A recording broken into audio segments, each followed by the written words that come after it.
24 oras na ang bentahan ng mga bulaklak sa Baguio City. Presyo ng mga bulaklak halos doble naman ang itinaas. Mula sa Baguio City, makibalita tayo live kay Jasmine Gabriel Galvan. Jasmine?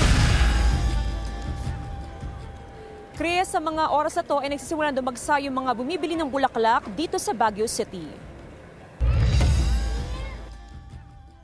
24 oras ng bentahan ng bulaklak sa Chongsan Harrison Road sa Baguio City. Dagsan ng mga mamimili. Gaya ni Gina, maaga siya nagtungo sa lugar para mamili ng mga ibibenta ring bulaklak. Kumpara kahapon, halos doble na raw ang itinaas ng presyo at halos wala na ring mabiling bulaklak. Siyempre, tumataas-taas na yung mga galing sa baba. Marami na, yun na, steady yung price tapos tataas-taas pa. Ayon sa mga nagbebenta ng bulaklak, bigla raw tumaas ang demand ngayong araw. Marami raw kasing mga mamimili mula sa Maynila ang dumiretso sa mga flower farm at doon direktang namili ng bulaklak. Ang resulta, wala na halos sa tirang bulaklak na ibibenta sa Baguio City. Ito, kahapon ito, isandaan.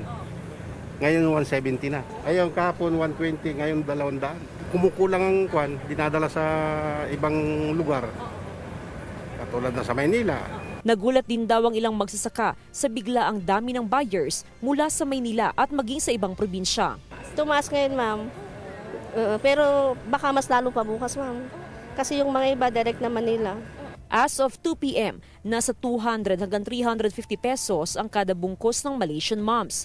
Habang nasa 350 hanggang 400 pesos ang chrysanthemum. Nasa 250 hanggang 600 pesos naman ang isang dosena ng white anthuriums. Habang nasa 200 hanggang 250 pesos ang isang bundle ng radus. Naglalaro naman sa 100 hanggang 600 pesos ang basket ng assorted flowers.